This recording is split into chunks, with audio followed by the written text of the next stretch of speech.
How is it going, team? Welcome back to another episode of the Average Jazz podcast, where we dive into the nitty gritty of health, wellness, and everything in between. I'm your host, Jack McKeenan, and today we've got a treat for you. Joining us is my good friend, coach, bodybuilder, and kinetic therapist, Ewan Rodger.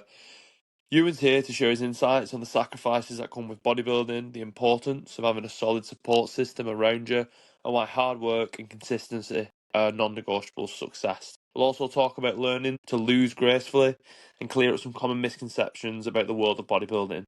But before we jump in, a quick shout out to our sponsor, Vertebra Strength. For all your strength training needs and just looking as good as you can in everyday life and in the gym, head over to their website and use the code AverageJack for 20% off your purchase. And that 20% is just for our listeners of the podcast and for everyone who goes over and is included in the queue, which is our weekly newsletter. So don't forget to check out my website, www.jackmckinnon.co.uk, for more content, a bit more about myself, and any updates that are going to go on. So now, without further ado, let's get into today's episode with Ewan Rodger. Enjoy the episode. Peace.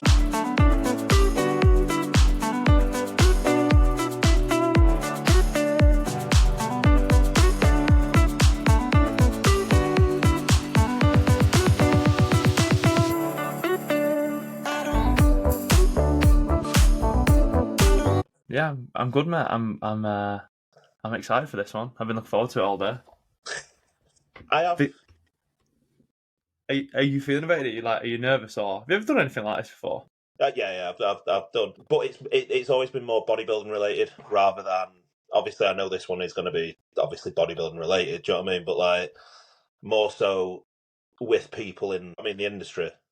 Yeah, So yeah. I think I've done it twice. I think off the top of my head. Cool. We'll see how we go. I definitely want to get into the bodybuilding and sort of that area of things, because from sort of the outside looking in, I think it'd be interesting to hear from someone who's in the trenches with it, been through it, been there, done it, is still doing it.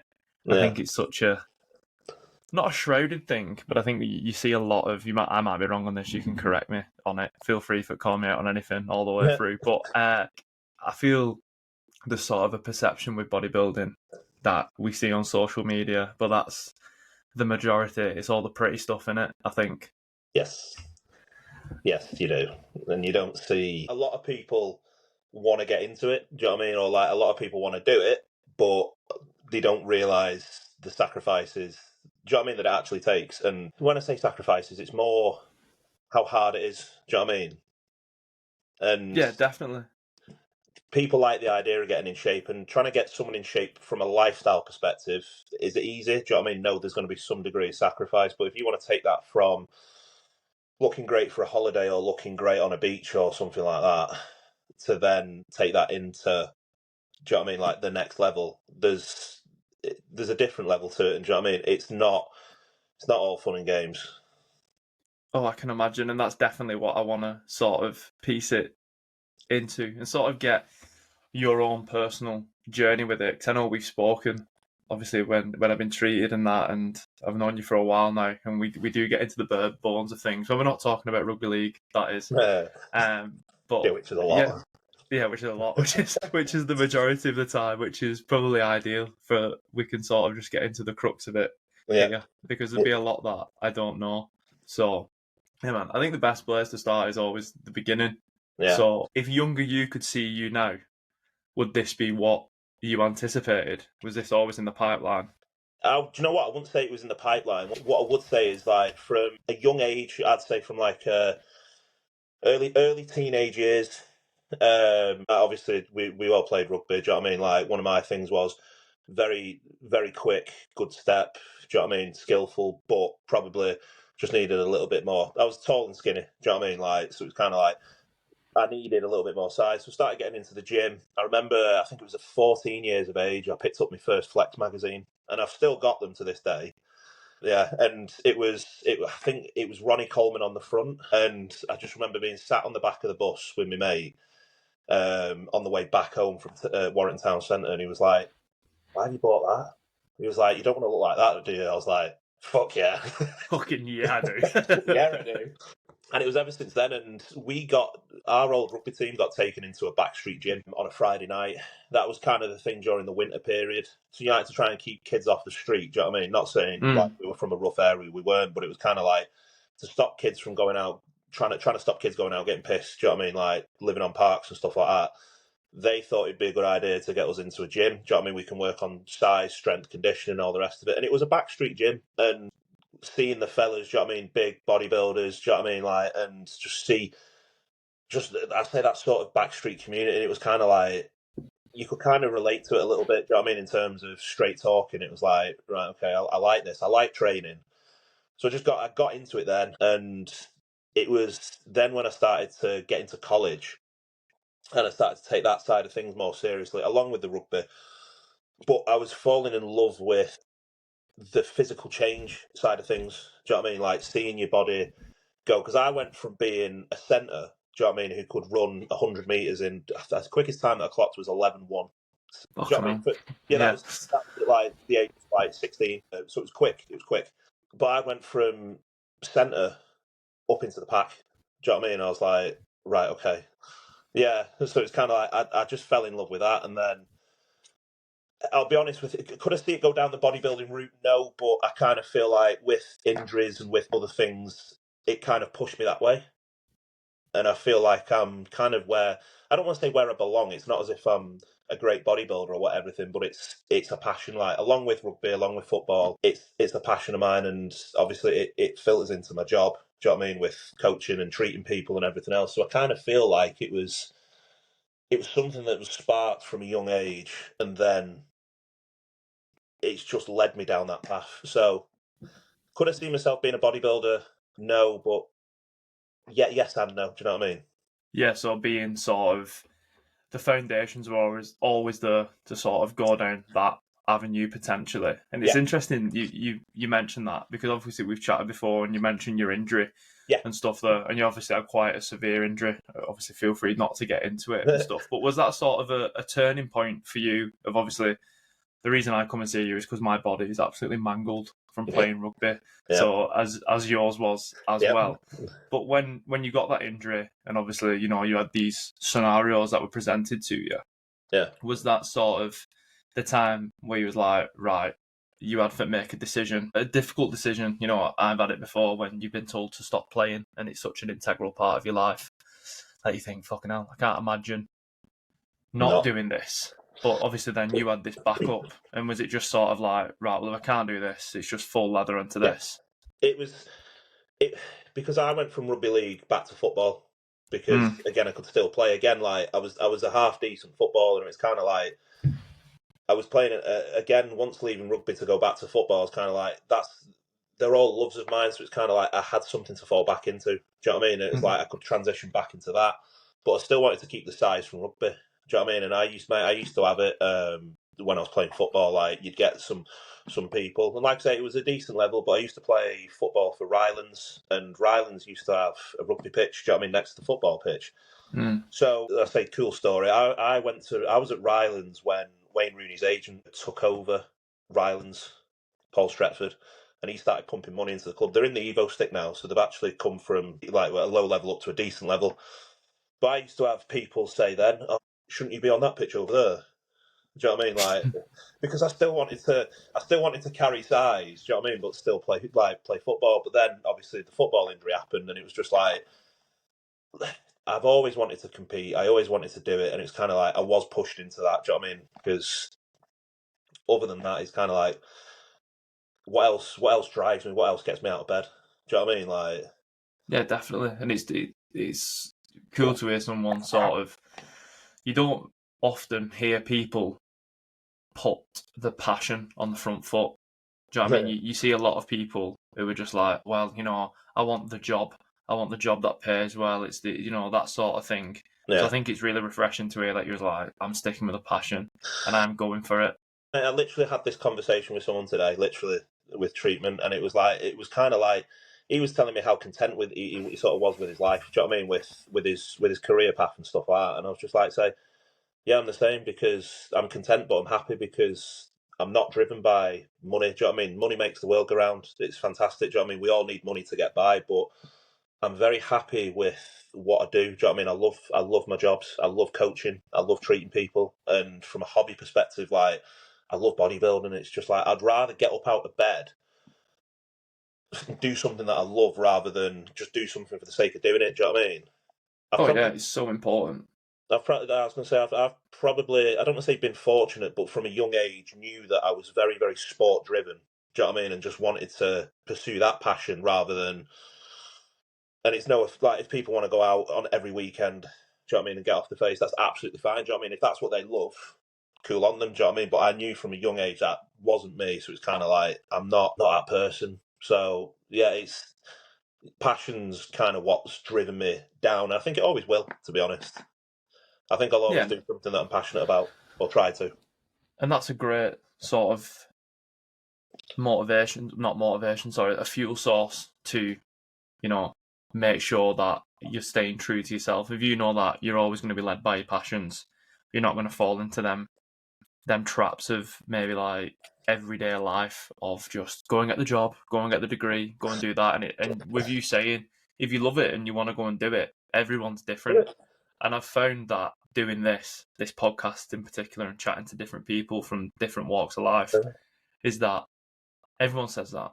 Everyone sort of says it's not, if it's for you, it's for you. And I think there's so much, even from our perspective, like fitness and exercise is such a massive part of my life, and obviously yours. Yeah, But to some people, it's not.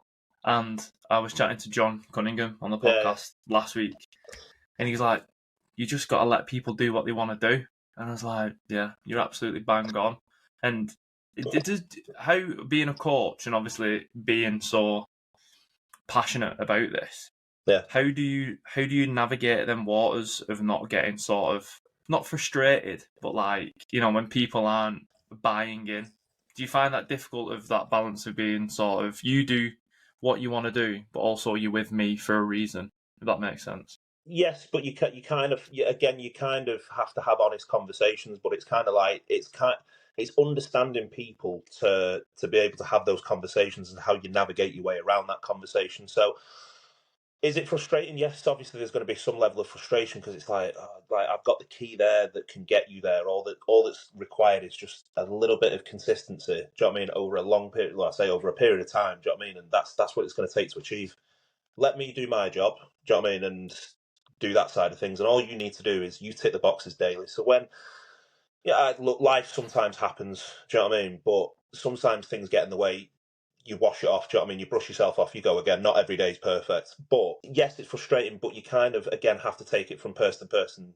It's person dependent. And I know I've got people within my setup that I can speak to on a level where I can be brutally honest with them and Mm. just say, "Come on, mate." Do you know what I mean? Like, I expect better of you. Do you know what I mean? That shit, that needs to improve. Don't let that happen again. Do you know what I mean? And like, they'll respond to that because that's what they're used to. Then I've got That's the people, culture. yeah, but I'd kind of say that's probably what they've been used to and what they've grown up around. But you know Yeah. that from the personality, and you can tell that they appreciate straight talking, and it kind of like lights a fire in their ass, being like, "No, I want to show him." Do you know what I mean? Like, oh fuck, like Mm. I can't be asked being not spoken to like that again. But like, I don't want to have that conversation again. Do you know what I mean? Like, then you've got others again that you have to sort of do the same thing with, but you have to navigate your way around. Because I know if I spoke to some people like that, it would be a case of see you later. Do you know what I mean? Like, it's understanding the person and understanding how to get the best out of them. And yeah, So with going back to what you mentioned before, coming from team sports of like football and rugby, and then obviously going into bodybuilding.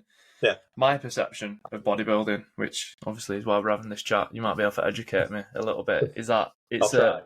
it seems to be a pretty lonely road. It seems to be a lot of individual work. I mean, obviously you're working on yourself. Was Yeah, the sort of everything I've ever done, I've always looked back on team sports and sports that I've played when I was younger as sort of not inspiration and not necessarily guidance, but you go into a workplace or you go into new teams, and I think if you've played sports from being a young age, you sort of learn the navigations of how to handle more situations with people. yeah. What is there anything from team sport that applied well into bodybuilding, or was it completely like this is foreign territory? You have a job to do. Do you know what I mean? And it's like, okay, in a team sport, depending on your position, do you know what I mean? Like, or whatever, you have a job to do, so you have to do that job to the best of your ability. Do you know what I mean? Like, so it's kind of, that's probably what I can say, taking from team sport into bodybuilding. Do you know what I mean? You still have a job to do. Do you know what I mean? Like, and no matter what, you have to do that job. It's, for me, I find, I don't want to say the similarities, but like in terms of team sport and bodybuilding, the two, you can take some things, do you know what I mean? Like, meaning that there's going to be highs, there's going to be lows, do you know what I mean? Like, I'll tell you one thing that bodybuilding does teach you, and that's how to lose, and how to lose graciously. Because you might be like this. Like, I know when I was younger, for example, playing in a team sport, I used to be a terrible loser. Terrible. Like, because I used to just want to win and like, I'd throw my toys out the pram. You do that on stage, do you know what I mean? Like, and you look like a right dick. And there's people Yeah, that do it, and you just think, oh, come on, mate. Do you know what I mean? At the end of the day, it's an opinionated sport, and you've got to have long, hard looks in the mirror at yourself and be like, okay, it's not the people around you, it's solely on you. Do you know what I mean? Like, instead of looking, being like, oh, that's corrupt or that's wrong, I should have beat him, this, that, and the next thing. Have a look at yourself and go, what can I do better? Do you know what I mean? Like, okay, that's decision. What can I go away? What can I make that be better next time? Do you know what I mean? So I would say there's some elements, but I'd say personal opinion, I feel like it's completely different in terms of you don't have teammates around you to back you up in terms of, you know, like if you like say if you're like say central midfielder, you lose the ball, ah fuck, I've got a line of defence and a goalkeeper that's going to save me. Do you know what I mean? yeah, Like, if I fuck up, it's on yeah. me, and it's like, Yeah. no, that's your fuck up. You have to deal with that. Like, So what was taking stage like for the first time? It obviously coming back from, like you said, you've got them safety nets in sports that you play, and then you've transitioned, you've put all this work in, you've done all this hard work by yourself, sacrificed, which we'll get into in a yeah, minute, no doubt. And then to stand there, I mean, I imagine the experience is fucking mental for the first time to be one tanned up like you are yeah, in your little like in your budgies and stuff like that, and then not only that, but there's these people that you don't know what they like, you don't know what they're looking for in your physique, and there's also these fucking jack units yeah. stand next to you as well. What was that like? Very. See, I'm not. I'm about to say, I ain't look at me. Do you know what I mean? It's not as if I'm like a fucking looker or anything, is it? Do you know what I mean? So it's kind of like I liked bodybuilding because I liked the training, I liked the routine, and I liked. Do you know what I mean? Like, the day-to-day structure. I fell in love with weight training. Do you know what I mean? I fell in love with changing my physique. I fell in love with getting stronger and stuff like that. So when you take someone who's not a showman as such, do Mm. you know what I mean, who doesn't like attention, who doesn't like, you know, like, all eyes on them. And when you put them into that environment of, like you say, a pair of budgie smugglers and a tan, and it's kind of like, people will laugh and say, well, if you don't like attention, why the fuck are you getting on stage in a pair of sparklies and like a tan? And it's, to be honest, and it's more so just because it's reward at the end. It's light at the end of the tunnel, and it's a reward for the hard work, if that makes sense. The stage time I've kind of liked to enjoy over the years now. Do you know what I mean? Because I've learned to handle it better. But that first time, mate, oh fuck me, I was nervous. Like, I was really nervous. Like, and I just remember like picking a point, like just sort of staring at that point. No one was there, do you know, as in like no one was Yeah. in that point, but like I was looking at that point and being like, right, just focus on that. Just look at that and don't look at anyone. Don't make eye contact with the judges. Don't make eye contact with anyone in the audience, and then it becomes really fucking weird. Like, what the fuck? What is there something behind me? Yeah, What is going on? yeah. Is that person laughing at me? Do I look like shit? Yeah, You know yeah. what I mean? Like, no, it was horrible. It was horrible. Not fun. So when you mentioned there about starting to begin to enjoy the stage time, Yes. is that because you've put all this hard work in, you've had this structure, you've done the daily work, everything that people don't see behind the scenes? Is that what's always in your mind, when you're getting up and you're having whatever meal of the day it is, whatever session it is, and stuff like that? Is that what you have to remember? Does that become your central focus when you're competing? What the in what go on in what way? Like, Like the end goal. So do you know, like if you're having them days, because you mentioned then about there being highs and there being lows and stuff like that, and everyone knows from personal experience, having the discipline to do something on the low days is fucking 300% harder than doing something on the good yeah, days. And is it the stage that is sort of keeping you accountable and keeping you disciplined? personal opinion, yes. And that's Mm. because you know that you've got to get up on there at the end of the day. And if you get up on there looking like shit, again, like, you're going to make a tit of yourself. Do you know what I mean? Like, being like, didn't come in shape, or do you know what I mean? Like, this, that, and the next thing. Like, it's on you. I say it's on you at the end of the day. Do you know what I mean? Like, do you know what I mean? You either have a coach or whatever. It's, you work in sync with each other, but at the end of the day, it's you on that stage. So it's kind of like on those low days, yes, that's why it's always good to set a goal. Do you know what I mean? Of like a photo shoot or a prep or something like that, because you have a goal to aim for, and it's kind of like that goal means something. So it's like, yeah, on those low days where you are dragging your ass and you're contemplating life, and it's just like you've it's it's the stage, and I'll be honest with you, it's more so personal progression, because you don't want to look back and be like, fuck, do you know what I mean? I looked better last year or whatever. So it is the stage, and it is that personal progression from a personal standpoint. So how do you develop them skills and that mindset to not get caught up in comparing yourself to? I know you have to compare yourself to others, but you mentioned then about not looking back how you was last year or 6 months prior and things like that. How do you avoid being sort of consumed by that? Because I imagine it's very easy. Yes, and don't get me wrong, I'm not going to sit here and say that I've not looked, not that, like, in the past. Mm. I remember, like, I think in the first year where I was looking, do you know what I mean, to see, oh, is anyone doing this show? Do you know what I mean? Who's the first timers? This, that, and the next thing. And like, I just done my own heading. And at the end of the day, didn't want to feel like. And at the end of the day, like, I'll have this conversation with my clients now, either first timers or whatever else who are competing. And I'll turn around and say to them, like, it doesn't matter who's there on the day. Like, what you see on social media isn't. I've seen a lot of people that look absolutely amazing on social media. When they turn up to shows, they flop. And that's because either they filter pictures or they get the best angle. They've put that much pressure on themselves that they fuck it in the final stages with a peak or cortisol level spike or whatever else. So it's kind of like, control your controllables.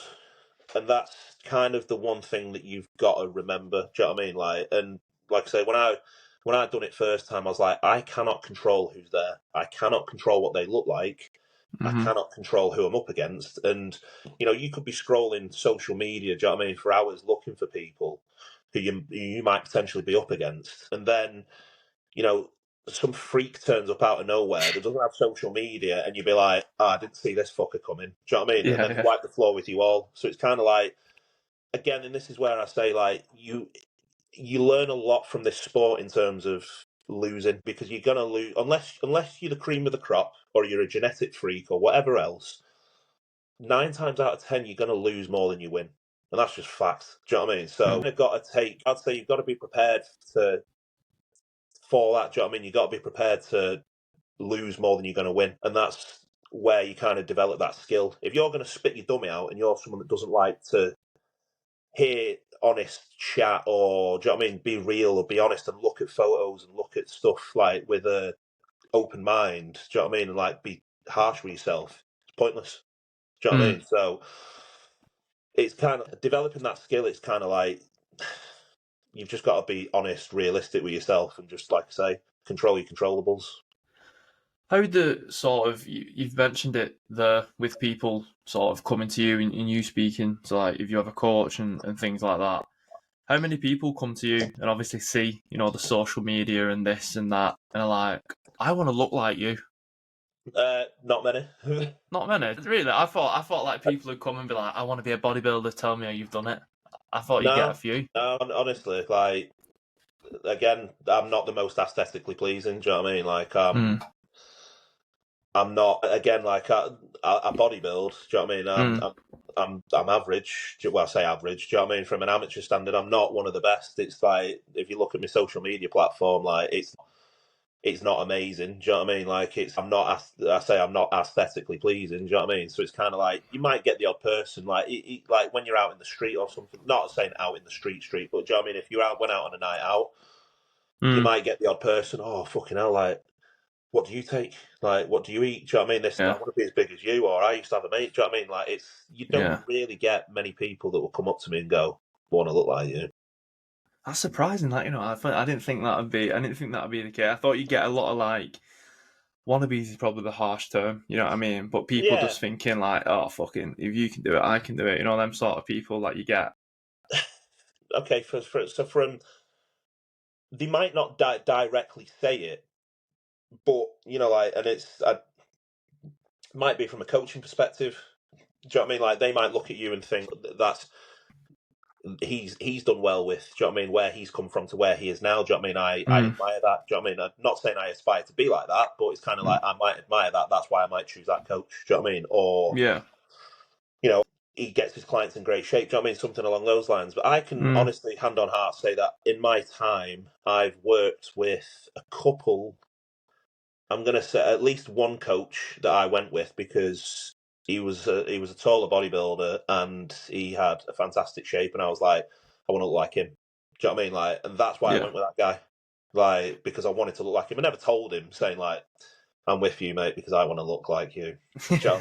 But it was kind of like, yeah, he is 6'5". I'm not 6'5". Mm. Do you know what I mean? Obviously, I'm 6 foot, but he was 6'5", and I was like, yeah, he's done so well with such a tall frame. Do you know what I mean? To be able to feel Mm. like, I want to look like that. He's the guy to go to. Do you know what I mean?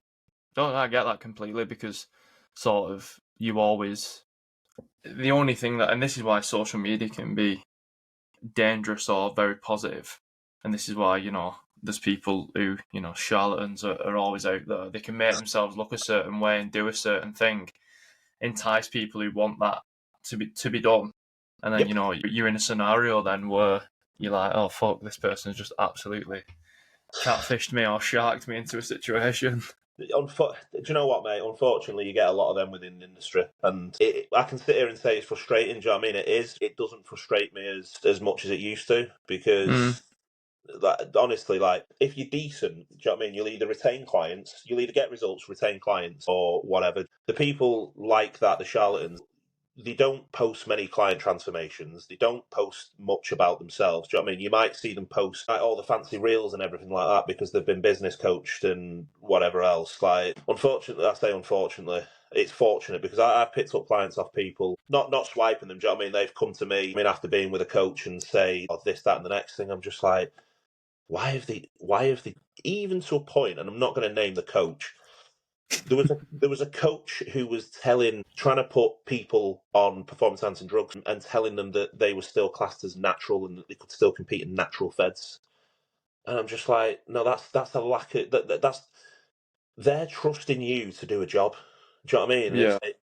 You're not just lying to someone about competing in an anti-fed. You're actually lying to someone. Do you know what I mean? Like putting an exogenous hormone in the body that can actually like again ruin hormonal production. And do you know what I mean? Just do other things. It's just like, oh my god.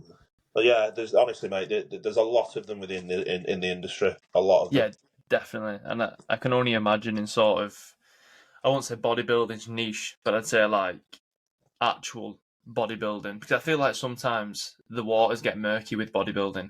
I feel like some people do, weight training and put on size and stuff like that. And they're like, I'm bodybuilding. But like, when I look at you and I know you and I stand next to you, I'm like, that's a fucking bodybuilder, man. that is Thanks. someone who. I don't feel like it, but I appreciate it. Oh Thank you. well, I'm not blowing smoke up your ass because you're here, man. You're a fucking unit, and like, if you stood like I'm a, if you put me in an average lineup, I'm probably a big fella. Yeah. But like, you are, a bodybuilder to me, and I think sometimes people put on, you see it on socials, like, come and become a bodybuilder, and I'm like, that's where the lines get murky, innit? Because like the hard work that you put in must be insane and sort of segues nicely into where I want to go next. Like, what does a normal day look like you for? I know there's many different phases of your training and where you are in sort of like your cycle of competition, Yeah. but like, what's the hardest part of the so like the cycle from bulking, prepping, and then competing was like the hardest bit.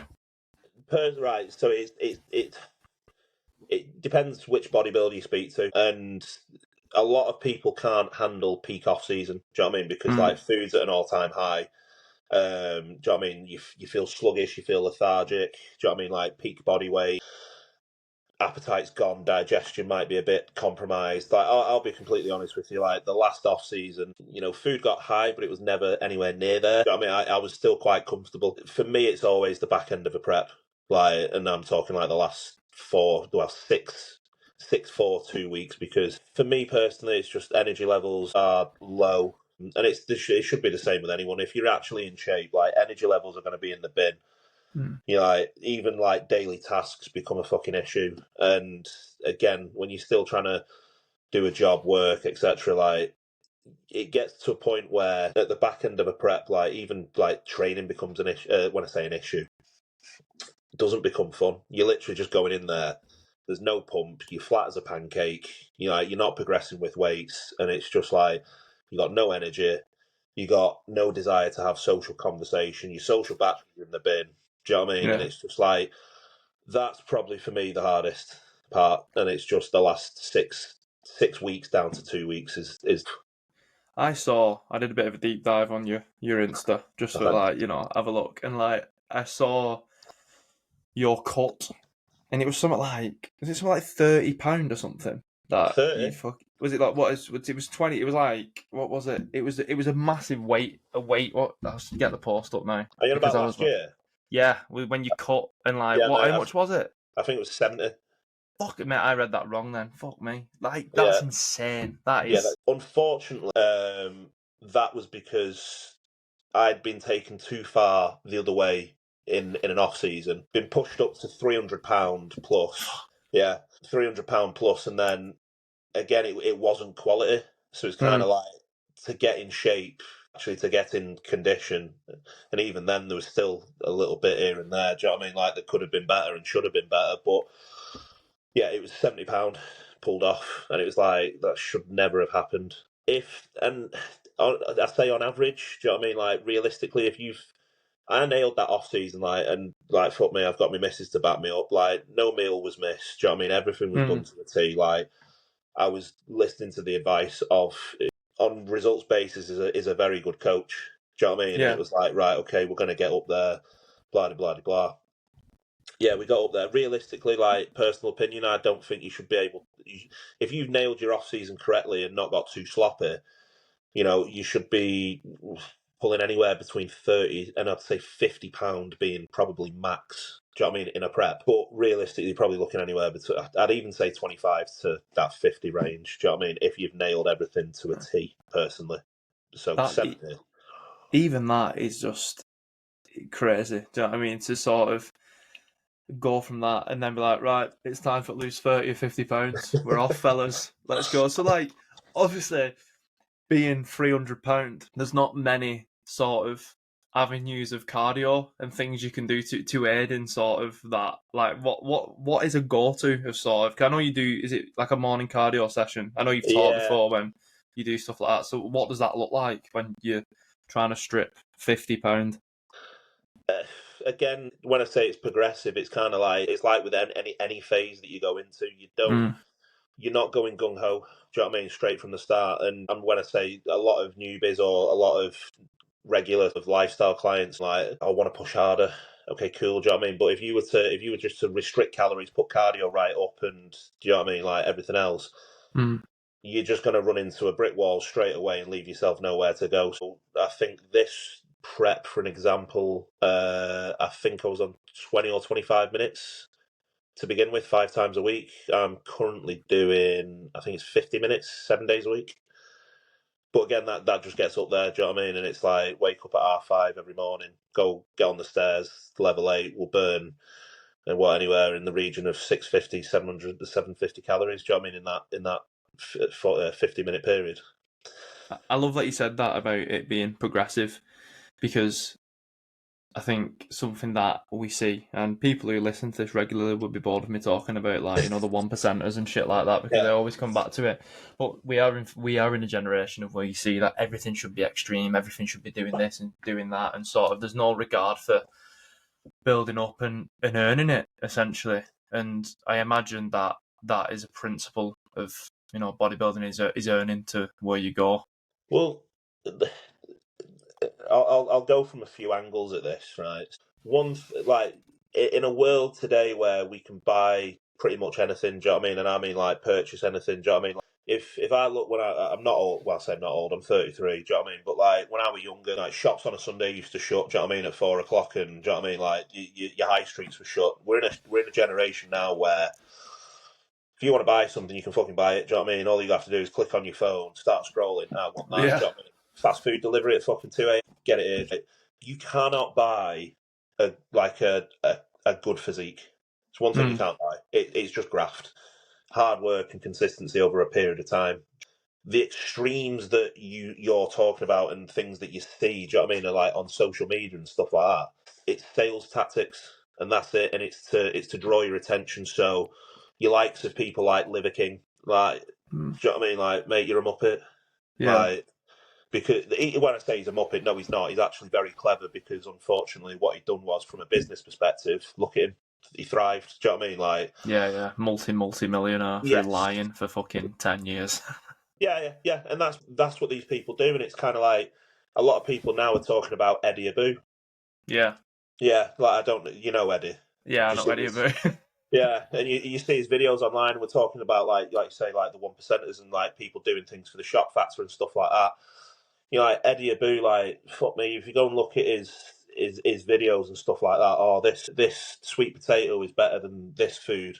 Yeah, okay, on paper, yes, it is because you've got something do you know what I mean? You've got something that's either been grown or handmade. Do you know what I mean? For an Mm. example, but okay, let's just say that's something that sweet potato that he always fucking bangs on about.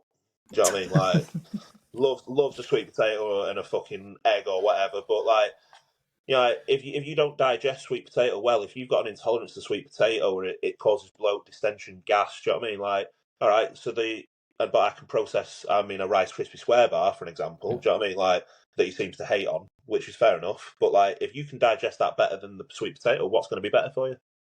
Yeah, The Rice 100%. Krispie Square bar? Because, Yeah, and you're right because my fiance is a sports nutritionist, and like when she was working at football clubs and things like that in a master's degree, and the food that she was working at a pretty elite level on like placements and things like that, and obviously we have mutual friend, or we know like Amy O'Keefe, who is now yeah. England Rose.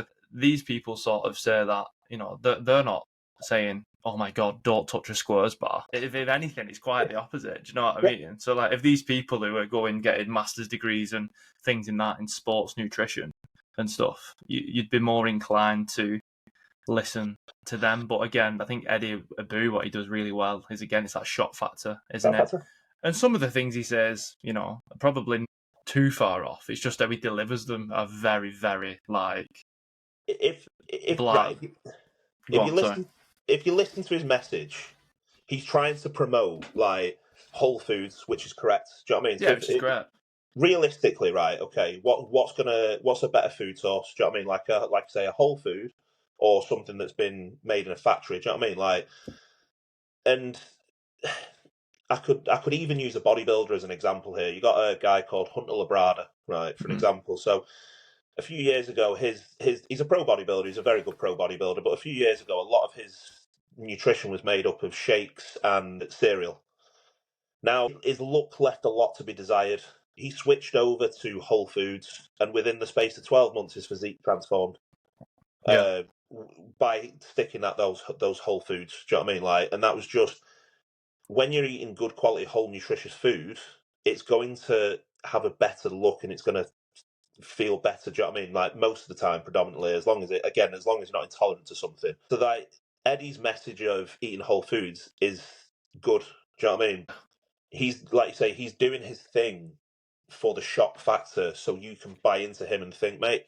I had when I say an old client of mine, he come in for treatment and he was coached by me, and he come in and talked to me about Eddie Abu, And he was trying to say, well, why did you do this with me? Or like, why was this? And I just used the example of, right, okay, you take Karen from down the road who's never fucking been able to stick to a diet plan within her life. Do you know what I mean? Yeah. Like, and you put all those fucking sweet potatoes and all the rest in front of her.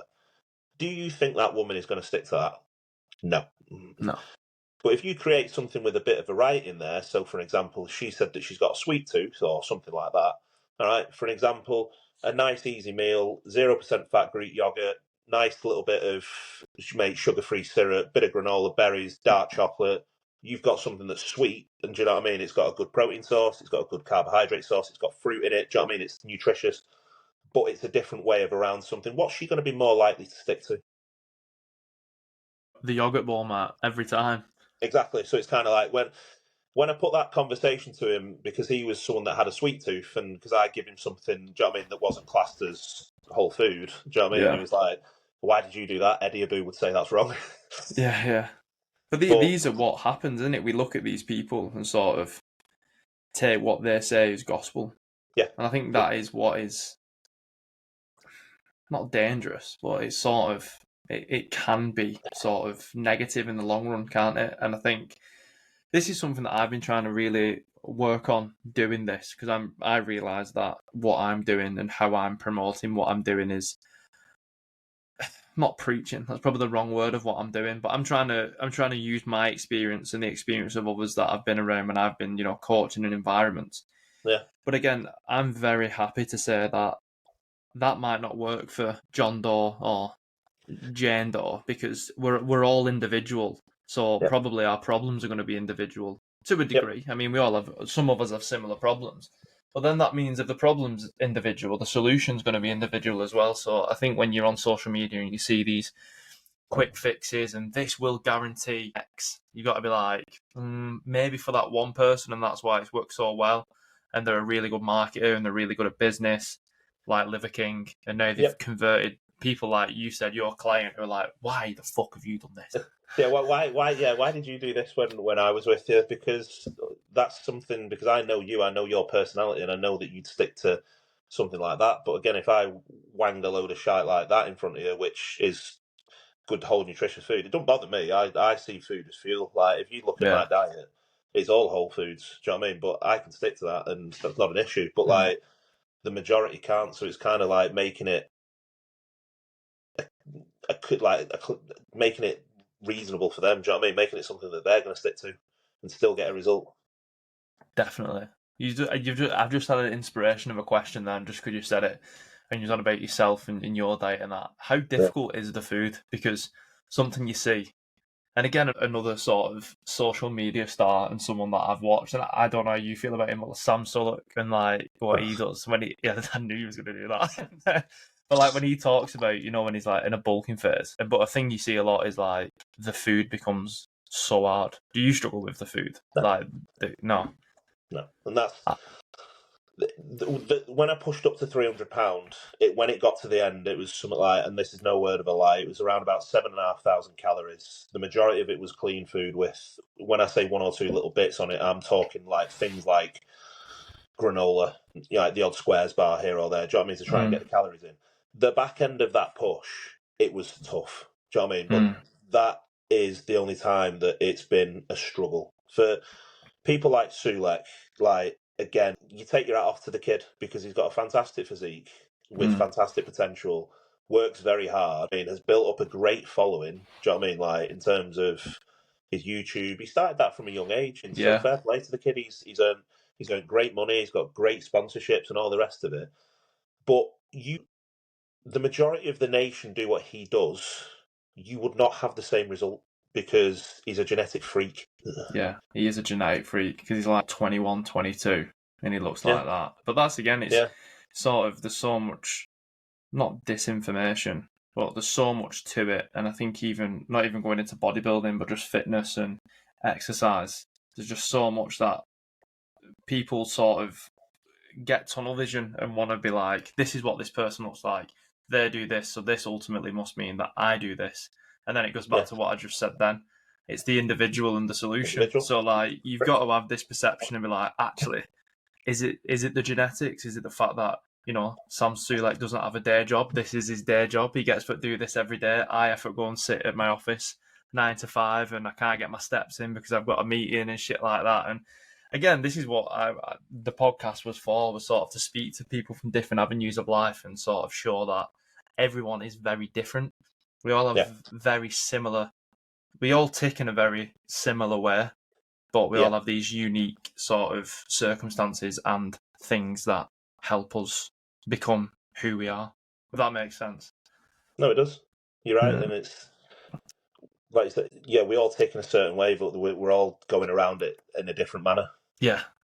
Do you know what I mean? And it's, again, even from a bodybuilding perspective, mate, and like, I can tell you now, there's people that don't do cardio because they don't need to they can just do steps to get in shape. Wow. Which is cool. Great for them. Like, I would love to be you. I ain't one of you. Yeah. If I could do steps for getting in shape, wow, that would be so good. Yeah. I'm the fucking guy that has to put in get my cardio up there just to get in condition. Like, it's one of those things. It is what it is. So going from we've talked about it quite a lot. I've learned a lot about bodybuilding because I clearly didn't know that much as I thought I did. But sort of, you've talked there about your discipline, what gets you going, the sort of mindset that you have. Is there a go-to thing that you do when you're struggling for motivation or anything? Is there any sort of exercises, habits that you've built that help you get through difficult days, training phases, meals, anything? Is there something that you can sort of get it from in your mind out? One thing that I like doing personally is, and I say it's cliche being on one, but I like listening to podcasts. Yeah. Because it switches my mind off. But that's pretty much it. So like on the stairs in the morning, like, I'll be honest with you, I could not be arsed this morning. Do you know what I mean? Like, my body's feeling a bit beat up at the minute, like, and I just could not be arsed. But again, when I put on a podcast, do you know what I mean, and I'm listening to something that's actually like engaging my brain or like making me laugh or something like that, or something that I'm like tuned into, it just helps make time go, do you know what I mean, a little bit quicker. But I genuinely, like, again, talking about the hard days, shall we say, like with bodybuilding, when it gets to the end, like, hunger's high, energy's low. It's just, do you know what? I don't do it in a negative way, but it's kind of like you're counting down the days. Yeah. And it's kind of like you're just thinking to yourself, well, that's another day boxed off. Do you know what I mean? Like, and it's just stringing day after day together, and it's not forever. Do you know what I mean? It's not permanent. So it's kind of like you got to take the rough with the smooth. So, and there's nothing that I really do, shall we say, like I say, other than listen to, I know it sounds stupid, but other than listen to a podcast just to help my mind switch off a little bit and just keep myself active, just to help with little things here and there. But it's kind of like, mate, it's just another day. However I feel is however I feel. If I feel like shit, okay, cool, I feel like shit. Do you know what I mean? Like, I've had, so far this week, Monday was okay. Yesterday was fucking rough. Today's been great. It's like, well, what's tomorrow going to bring? Do you know what I mean? Like, I don't know. Yeah. It is what it is. I love that mindset, mate. I really do love that mindset, because I think, again, going back to what you said, controlling the controllable is you can literally only do what you can do. And again, a lot of people put a lot of pressure on themselves, myself included, in the past, to be like, every day has to be sunshine and rainbows, but that is just not how the fucking cookie crumbles. It never will be. Like, we're humans at the end of the day. We're not robots. We've all got emotions. We've all got feelings. We've all got things we can't control. Like I say, like, I woke up this morning, like I say, feeling beat up and battered. Do you know what I mean? And I was just like, fuck, I've got a full day of clients. Like, yeah. I was thinking to myself, today's going to be a long one. I could feel it, but like, honestly, it's come to like midway through the day. I was like, do you know what I mean? It's actually okay today. Today, I don't know what it is. Don't know why. Something's perked up, but yeah, it's like I say, it's just the mindset of it. What will be, and it is what it is. Just get your head down, fucking crack on. And the only thing that I can say is, especially when you're a goal-driven person, and it's easier said than done, but it's kind of like I say, have a goal at the end. Like, set the goal, have the goal, and just hit the boxes. If you hit the boxes daily, you're going to get there. And again, like from I can put it into perspective of like a client or a client transformation. You know, like they want results overnight. Cool, so do we. So we all do. Do you know what I mean? Yeah. But how do you achieve that result? How do you achieve anything in life? Okay, it's hard work, consistency over a fucking long duration of pit time. Do you know what I mean? That's the thing, like with bodybuilding, that's where people will crumble because, like, they'll say, yeah, like, Samsu, like, yeah, sound brilliant, cool, like, he's a genetic freak, but he works hard. Do you know what I mean? For the majority of bodybuilders, mate, they've been doing this for a young age, so it's like they crack on and just graft. Do you know what I mean? And it's graft, graft, graft. And I'm not to go off tangent too much, but like, you know, in a world today, there's a lot of influencers. Do you know what I mean? And like, people want to be the next influencer. Or like, I want to be an influencer. I want to be a YouTuber. Mate, you go and look at any successful YouTuber, and you go back to the beginning and see how long they've been doing YouTube content for. It's fucking years. Yeah. And it's like, okay, if you actually look at it, they ain't become an overnight success. It's just that you've known them to become an overnight success, but they've been at that game for a long, long, long period of time. It's just that they've stayed consistent and true and worked hard to be better at it. 100%. And so this is another analogy that I always use all the time. So apologies if you've heard it, but it's like water erosion, isn't it? You know, like one drop Yeah. on the rock. You know, Yep. at first 5 years, it might not even look like it's making a dent on that rock, but if it just keeps going and keeps going, eventually it's going to split in two. And I think people have this idea of that. You know, I've coached people in the past, like with PTing and things like that, and you know, you have that initial phase where everything's going smooth, everything's, you know, the weight's dropping off, all things are going up, and then you hit that plateau, don't you, where the real consistency comes in. And I've done this, you know what I mean? I'm not sitting here saying I've never done it. I've probably done it with things that I started months ago. I've been like, why am I not getting any better? Why am I hitting this plateau?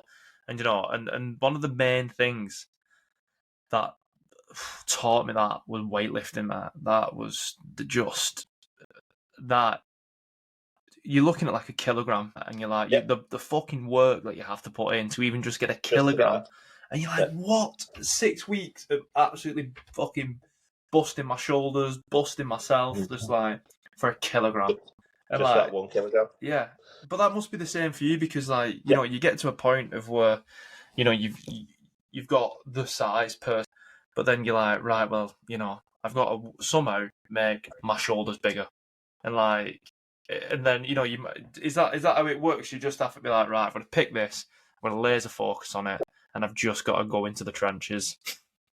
You've again, for someone like myself, I need more overall still. Do you know what I mean? I still need more size. So it's kind of like, for me, it's kind of simple again. You're devising training program. Do you know what I mean? Like based on weaknesses. So again, this past off season, like a lot of time was spent. Okay, we need a bit of posterior thickness. Do you know what I mean? So it's kind of like a lot of this off season was catered around and centered around posterior thickness. So it's building and devising a training split that, do you know what I mean, suits that. So it's kind of like, right, although I still need overall mass, like the posterior was the thing that was lagging. Right, okay, we need to bring that up. So how are we going to do that? Okay, we structure a training block and a training routine around building that posterior thickness. Do you know what I mean? And I'll be honest with you, this is another thing, sorry to go off on one, where Feel free to go off as much as you want, Matt.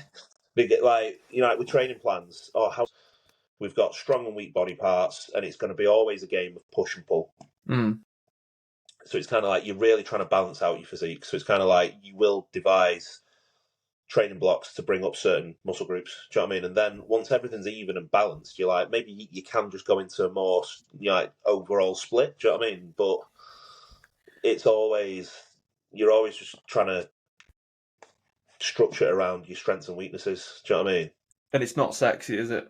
Like, getting better and progressing and focusing on one thing is, from my own experience. So, like, fucking hell, my goal, apart from, you know, having gammy shoulders, has always been like 100 kilo snatch. And like, anything regarding that is the actual snatch part of that is minute. It's getting it's getting a stronger back, it's getting a stronger overhead. You might be doing some drills and stuff like that. But like for me, with someone who has the weakest legs ever, I am a rugby league player through and through, mate. I'm just so upper body dominant. But so like, you're like, fucking hell, I just want to be snatching. And you're like, well, that's not how it goes, mate. That's not how this works. And I feel like people sometimes get into things and they're like, oh, fucking hell, I wanted to run a 25-minute 5K, but instead I'm doing 3 easy zone 2 runs a week. Why am I doing this? And you're like, because that is just how it is. And that's how you build your block. And it's like same with powerlifters. I have this conversation with like some powerlifters and stuff like that. Oh, like again, look, I'm not going to pretend that I'm a bench expert because I'm not. Like I'm shit at bench. I never bench. But like for example, like same with the deadlift, same with the squat. You know what I mean? Like you've got many stabilizing and supporting muscles that you do not train. Do you know what I mean? Like how do you build a bigger bench? All right, so what tricep accessory work are you doing? What are you trying to build? Do you know what I mean? Doing. Do you know what I mean? To help build that bench. I'm doing bench. Okay, that's one part of the equation. You've now got to take all the little small parts and formulate something that's going to help bring up those stabilizing muscles. Do you know what I mean? To help, that's going to generate more power to you within a bench scenario. Do you know what I mean? Or a deadlift scenario, like say, same with you in a snatch scenario. Okay, where you're weak, Yeah. low. Okay, well, unfortunately, you're going to have to spend time prioritizing and focusing, like fucking leg drive or hip drive. Do you know what I mean? Like, and focusing on movements like that to get that power out the hole. For an example, And that's why I think, again, my own opinions like arseholes, aren't they? Everyone's got one. But yeah, like, I've found, even with just general life, so like habits, well-being, things like that, moving into that sort of remit. Obviously, this is why this is here. But the things you have to work on are normally the things you shit at. So it's the things you actually want to work on least. And you have to sort of have that realization one day of being like, well, for me, why do I not like squatting? Because sort of squatting's something I'm bad at. I don't particularly like doing it. But the only way I'm going to get better at the things I want to do is target the things that I'm poor at. And I think that transfers well into anything in life, is that agreed. if you're not doing something well, it's probably because the thing that you're bad at, quotation marks around it, you're probably not bad at it. It's just what you don't enjoy in comparison to something else. That's the thing you need to work on. And it's having that self-reflection in everyday life, in the gym, on the training, the field, wherever you're doing it, the swimming pool. You've got to have a very sort of honest and open relationship with yourself. And I think what you said is that seems so integral to bodybuilding that it's, if you don't have that, you're essentially, well, like anything else, you're fighting a losing battle. Like I'd say that with any walk of life, though, it's kind of like take a promotion and work. Do you know what I mean? Like if you want to get promoted, no, I don't mean you per se. Do you know what I mean? But if someone wants to get promoted in work, unfortunately, sometimes you're going to have to do things you don't want to do. Do you know what I mean? Like you might have to. You might have to spend longer in work. You might have to do longer hours. You might have to miss out on stuff at the weekend. But do you know what? Why? Because you want that promotion. If you want it, you'll find a way. And it's like that in any walk of life. Unfortunately, like I say, do I want to get up at half and go and do 50 minutes on the stairs? No. I could think of better ways. I love it. Do you know what I mean? I love the structure and the routine. But do you know what I mean? Like there's plenty of days where I just think, like, not feeling this morning, but do you know what? I fucking do it anyway, because guess what? That's how you achieve a result, by getting up and doing something, even though you don't want to do it. Yeah, 100%. And segueing nicely into a question. There's 2 questions that I always ask everybody. So this one, it might have to word it slightly different, but if there was three sort of habits or routines that bodybuilding have provided you, and you could transfer them into someone's everyday life, what would be the 3 that you would say?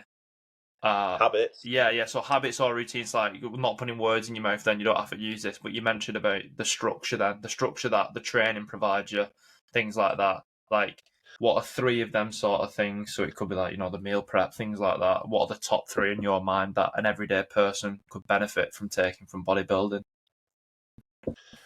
I'm gonna say the three that I keep alluding to. Yeah.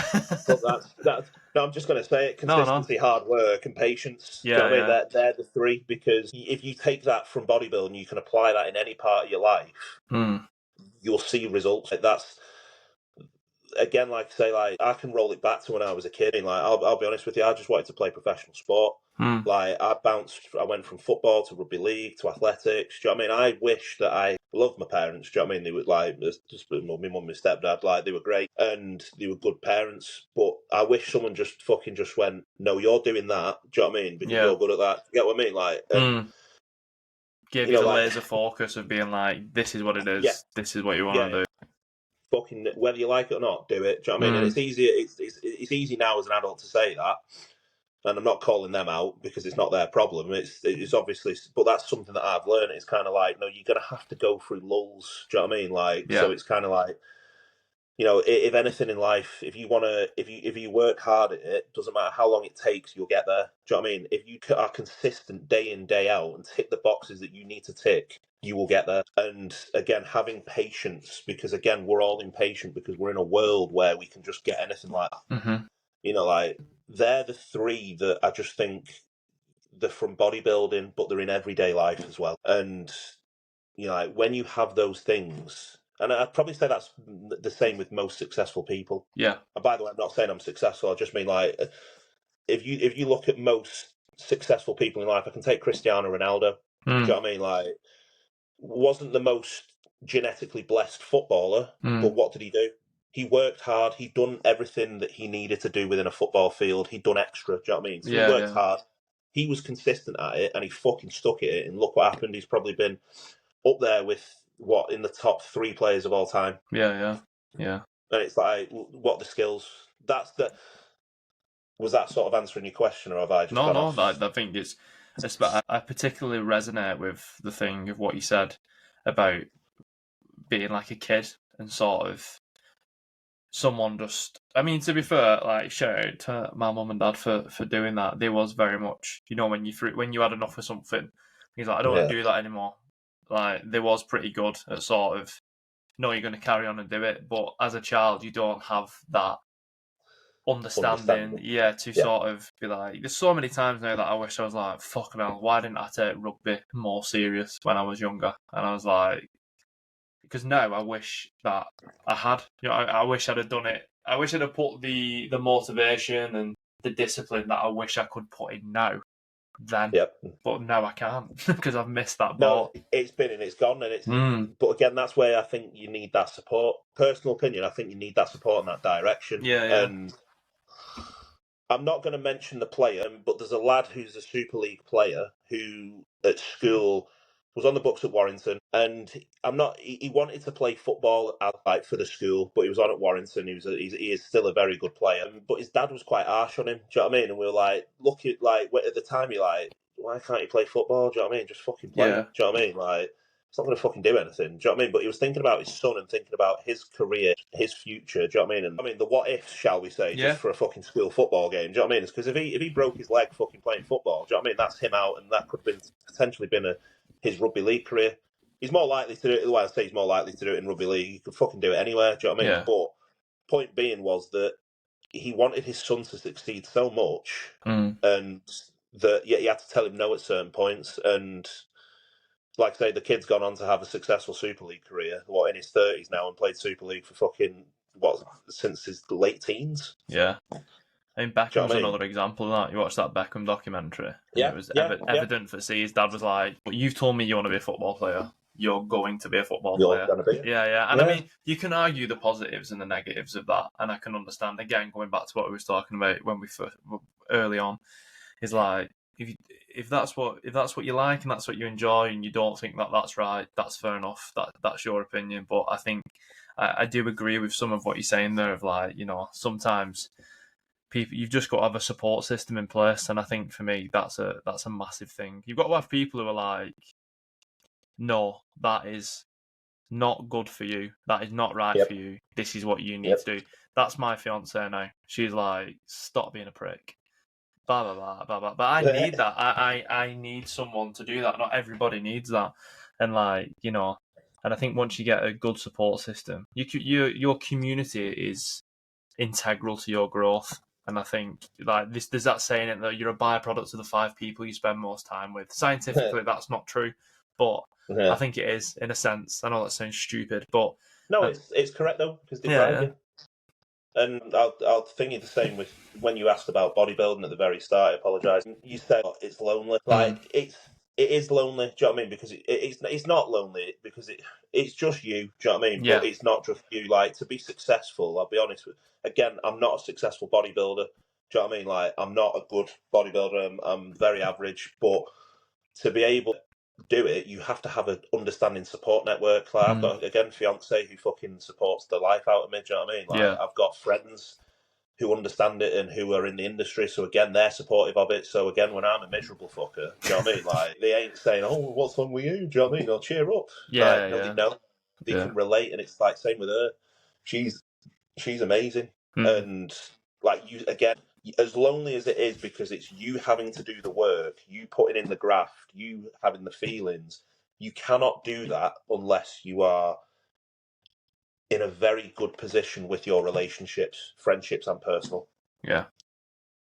Man, I'm like blown away from how sort of I mean, it's that sounds stupid, but I am the sort of like how relevant everything seems to be from sort of like, from an amateur bodybuilding up to, I know you have friends who are pro bodybuilders and you train with them and stuff like that. How transferable that is into sort of everyday life. I was expecting it, but I wasn't sort of expecting it to the degree of which we've covered. So I was sort of like, I think people won't expect sort of this from, do you know what I mean? I don't think people would have expected the transfer into everyday life because, again, it's got its own sort of prior misconceptions, I'd say, about bodybuilding and what it looks like and what it is. And that's probably from when growing up, I went into them backstreet gyms and I was like, what is going on? But it's changed. If you actually, I'll be honest with you, like if you actually speak to, when I say the majority of bodybuilders, like a lot of bodybuilders like will go out of the way to help you. Do you know what I mean? If you ask a bodybuilder a question, do you know what I mean? Like, and again, it's a very open-ended thing to say, but like if someone looks good in a gym environment, doesn't mean they're a bodybuilder. Do you know what I mean? Like if you look at someone who competes on stage, doesn't mean they're going to be a great coach. Yeah. Do you know what I mean? Like, and it doesn't mean they know what they're on about. It doesn't, because I know people that are just great at being robots. Do you know what I mean? And that's what makes them great bodybuilders. But like, if you actually took the time, and not you personally, I just mean people in general, like, and listen to actually like bodybuilders and watch them on YouTube, like actual bodybuilders, do you know what I mean? Pro bodybuilders or some amateurs or whatever, you'll realise that they are actually quite intelligent people, and a lot of us are just very introverted, do you know what I mean? Rather than, you get extroverts, you get introverts. I tend to find with a lot of bodybuilders, like, we're all just fucking nerds, do you know what I mean? Like, they're just like stupid shit. Do you know what I mean? Like, don't know. Like, we're not extrovert people, but you'll probably get the stereotype of. Do you know what I mean? Like, because you look a certain way or you act a certain way, or do you know what I mean? Like, or people have a stigma in the head. Yeah, 100%. And I think it probably, from my own sort of, not my misconceptions, but my own thoughts, I imagine for me that's always come from the fact that these people, they're in good shape, they're so confident to be able to go on stage in the little sparklies and shit like that. And I think, again, probably people probably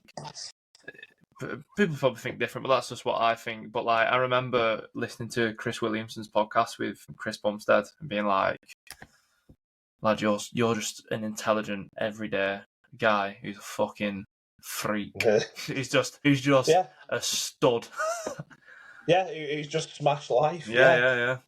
Because he has, but he's an everyday person. He's a relatable character, and you're like, oh, he's just a normal person. Yeah, he is. It's just because he's very successful. He's built a great life for himself. Do you know what I mean? And he's just a likable guy. Like, yeah. And I just like, again, if you actually like delve into bodybuilders and their personalities and stuff like that, especially the ones that show, do you know what I mean? Like what they show on YouTube and stuff like that.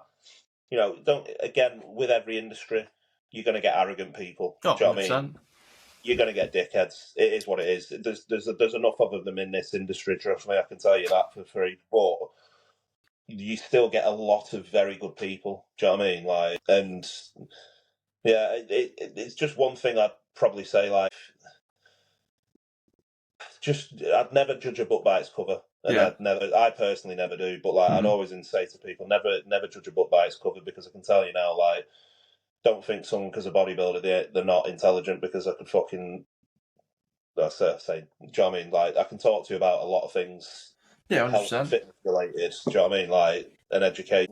And like, you are doing the majority of the things to the extreme point of the spectrum. You know, like the nutrition that you're doing, the training that you're doing it to a degree of what is, you know, higher than just turning up and doing your hypertrophy training 4 times a week. Yeah. You're working on things, again, not licking your ass, just going off from what my perspective is, just you are working to that higher end of the spectrum. And I think people just take it for granted. Of like, I think a lot of people just like, oh, it's fucking gear and it's a lot of fucking this and it's genetics. You know, in some cases it is, but the fucking hard work that goes into that, you can't just do that without it. You can't do anything without hard work. And I think that is what's always sort of been impressive to me, of like watching, you know, like fucking like the documentaries, like the Ronnie Coleman one and stuff like that, listening to Bumstead, and you're like, fucking me, the grind is so intense. Well, you look at Coleman when he was a police officer doing those jobs and training sometimes twice a day and stuff like that. Do you know what I mean? Like I say, it's a work ethic, mate, and that it's kind of ingrained in you. It's not, and if you ain't got it, you ain't got it. You ain't got it. And that, so going into the last question that I always ask people, put you on the spot a little bit, just going off that. If there was a habit or a routine that you've done in the past, or it doesn't have to be something that you've done in the past, it could be something that you've always wanted to do, a habit or a routine, what would it be and why? Give me an example. So like, for me, for instance, the routine or the habit that I would like to bring back into my everyday life or a regular basis is stretching daily, because I was doing it, I felt better for it. Or it can be something as deeper as like anything, essentially. Is there something that you've done in the past that brought you a lot of benefit, and for just one reason or not, you've stopped doing it? Or is there something that you're like, fucking hell, like, I want to start gratitude journaling or meditating? Well, I was literally about to say that the last thing that you said there, doing something like meditation, just more so, because when you do actually speak to people, do you know what I mean? And like, the benefit that they feel from it, do you know what I mean? And they see from it. I genuinely, again, just how life is, do you know what I mean? Like I say, I'll wake up at 5:30, probably go to bed at, do you know what I mean? Let's just say 11 as an example. I mean, I'll be working physically, or I'll be, do you know what I mean, checking in with clients and responding to clients. Do you know what I mean? A lot of the day, sometimes the day gets away with you, and it's kind of like, no, sometimes that it would be nice to have that 10, 20-minute period just to switch off and focus, do you know what I mean, and unwind and just think about yourself. Do you know what I mean? Just think about yourself. And just be connected to now. I feel like for me, when I do meditate, like actual meditating, I find reading is quite meditative for me. I do that before I go to bed, because it's sort of just, it's all I'm focusing on. It takes my mind away from the day, blah, blah, blah, that, whatever. It works for me. But when I actually have been meditating in the past, it's such a, not the past doesn't matter, the future doesn't matter, you're just focusing on the here and that. And it's, I was obviously from where we're from obviously different places, but very similar sort of DNA. You'd be like, well, the fuck you meditating, fucking hippie. What are you doing that for? This, that. No, you know what I mean? And like, it isn't. I'm not embarrassed to say that I was probably of that thought process for a long time, and then I tried it, and I was like, fucking idiots, don't know nothing. No, they don't. But again, that's people, like, mate, you go out into the street every day, do you know what I mean? Like we can go in, oh, why'd you go to the gym? Why'd you eat well? Why don't you come out for a drink? Why don't you do this? Why don't you do that? Because I don't want to, do you know what I mean? Like, if I want to fucking sit there and just hum, do you know what I mean? And just do whatever, let me do it. Just let me do it. Does it affect you? Yeah. No. Yeah. Fuck off. Like, Honestly, like people have an opinion, like, oh, why are you eating that? Why are you doing that? Because I want to. Yeah, and Do it's I? not bothering you. Yeah. Do I come around to you and say, why are you doing this? Do you know what I mean? Like, no, because it doesn't bother me. Yeah. Meditate. If you like meditating, fucking meditate. Fuck them all. Right, and I think, mate, we couldn't leave it on it. We couldn't finish a more perfect note for me and you, I don't think. So thank you very much, mate. Thank you for joining me. Thank you for your time. But before you Thank go, you for let having me. people know where they can find you. Your Pretty socials. much just Instagram. Just type in Ewan Rodger. It's Rodger. EWAN RODGER, and it should be some tanned up fucking kid in some sparklies with a bald head and a ginger beard. That's pretty much all that you'll see. Yeah, some big rig. Yeah. Well, you'll say. I won't say. I'll still say I'll small. say it. But I'll big you up, mate. it. I'll big you up. Don't worry. Thank But you. I will Thank you. I'll put the socials in the description below, and I hope everybody enjoys. So thank you, mate. Yes, thank Nice you very one. much for having me. I have absolutely loved this. But thank you. No Thank you worries. for having me.